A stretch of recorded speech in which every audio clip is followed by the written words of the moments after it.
যিনি এরকম হাতে করে এরকম জুতোটা নিয়ে আমরা যার ছবি দেখতে পাচ্ছি, তিনি চুরি করে নিয়েছিলেন। জুতো ছোঁড়ার জন্য সে জুতো ওদের চুরি করতে হয়। 365 দিনের কাজের টাকাও বিজেপি সরকার দিয়ে দেবে, কিন্তু এইটা মমতা বন্দ্যোপাধ্যায়কে বলতে হবে যে এই টাকাটা বিজেপি সরকার দেয়, কেন্দ্র সরকার দেয়, এইটা বলতে হবে। এই যে বিজেপিকে বাধা দিচ্ছে বা বিজেপিকে আটকাচ্ছে বা বিজেপি কর্মীদের উপরে আঘাত হানছে, তার বেসিক কারণ হচ্ছে ভয়। কৌশিক দা, আপনাকে মাধ্যমে স্বাগত। দাদা, আমরা দেখলাম সুকান্ত মজুমদার তিনি বজবজে আক্রান্ত বিজেপি কর্মী তাদের দেখতে যাচ্ছিলেন এবং সেখানে তার পথ আটকে যেভাবে কয়েকজন মহিলা একেবারে জুতো ছুঁড়ে মারালেন, এইসব যে করলেন, কিভাবে দেখছেন বিষয়টা আপনি? না,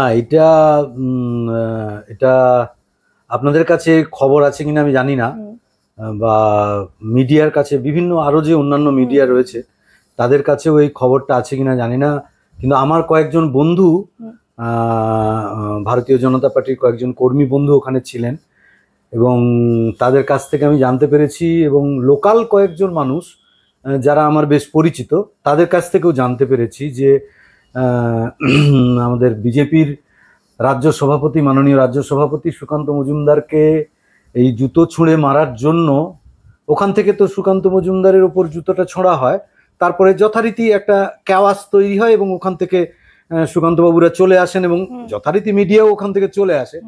তারপরে তৃণমূলে বিরাট পরিমাণে মারামারি শুরু হয় এবং সেই খবরটা আপনাদের কাছে জানা নেই। তার কারণটা হচ্ছে ওই জুতোটা ওদেরই, তৃণমূলেরই আরেক কোনো কর্মীর জুতো, যেটা কেউ চুরি করে নিয়েছিল।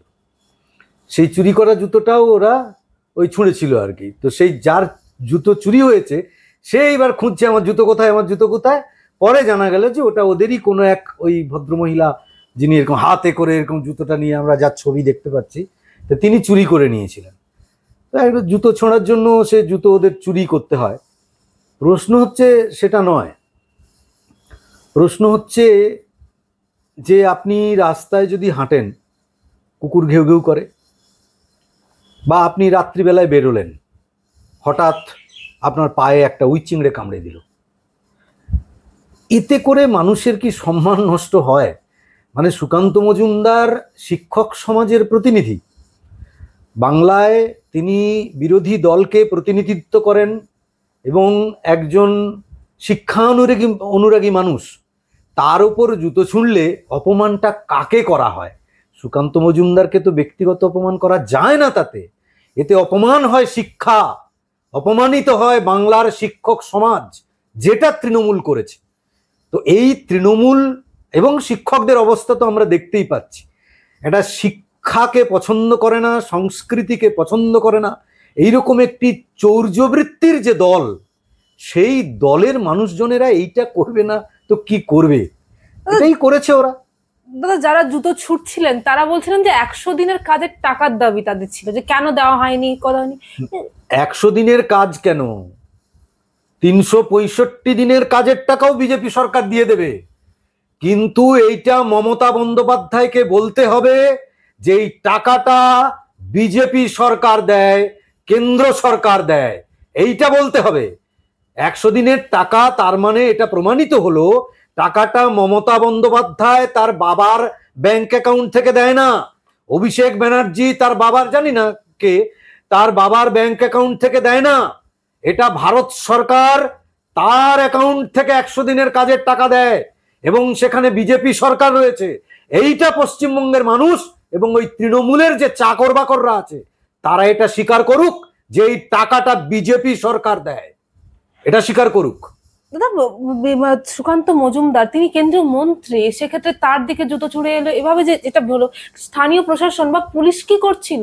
দেখুন, পুলিশকে নিয়ে কিছু বলার নেই। পুলিশ, পশ্চিমবঙ্গে পুলিশ এমন একটা জায়গায় পৌঁছে গেছে, মানুষ আজকাল না দেখবেন অনেকগুলো গালাগালি আছে, তো ক্যামেরার সামনে বলা যায় না, আমরা জানি বিভিন্ন ধরনের গালাগালি।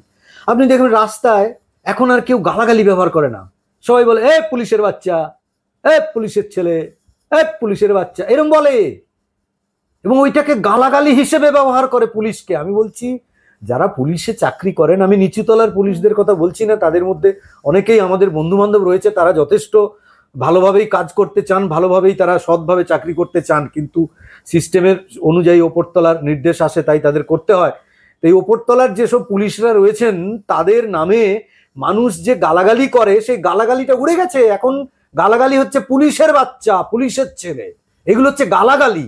তো পুলিশ প্রশাসন নিজেকে বাংলায় এই স্তরে নামিয়ে এনেছে। এর থেকে দুর্ভাগ্যজনক আর কিছু হতে পারে না।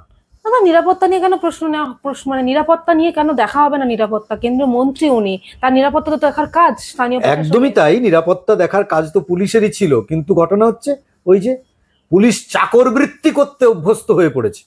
মমতা বন্দ্যোপাধ্যায়ের এবং তৃণমূল সরকারের চাকরবৃত্তি করার জন্য তাদের যে নেশাগ্রস্ত হয়ে পড়েছে তারা, তো সেটাই করছে তারা। সারমেয় বৃত্তি, সারমেয়ের মতো তারা কাজ করছে। দাদা মহেশতলায় যখন ঘটনাটি ঘটে তখনও সুকান্ত মজুমদার তার প্রতিনিধি তিনি গেছিলেন তুলসী মঞ্চ হাতে নিয়ে, তখনও আটকে দেওয়া হয়েছিল, এমনকি গ্রেপ্তারও করা হয়েছিল। এক্ষেত্রে তিনি বজবজে যাচ্ছেন, তার ওখানকার স্থানীয় যারা বিজেপি কর্মী তাদের আক্রান্ত হয়েছেন তাদের দেখতে, সেক্ষেত্রেও তাদের আটকে দেওয়া হলো কেন? আমি এইখানে আমি একটা কথা বলছি, ভারতবর্ষে শিখ সম্প্রদায়ের মানুষকে ভারতবর্ষের অন্যান্য প্রদেশের মানুষেরা অত্যন্ত সম্মানের চোখে দেখে। স্বাধীনতা আন্দোলন থেকে শুরু করে সমস্ত ক্ষেত্রে শিখ সম্প্রদায়ের মানুষকে অত্যন্ত শ্রদ্ধার চোখে দেখে। আমি বলছি সুকান্ত মজুমদার মাননীয় সভাপতি, তিনি ইন্টেনশনালি ওই শিখ পুলিশের ওপর ইচ্ছে করে ছুঁড়েছেন এরকমটা নয়।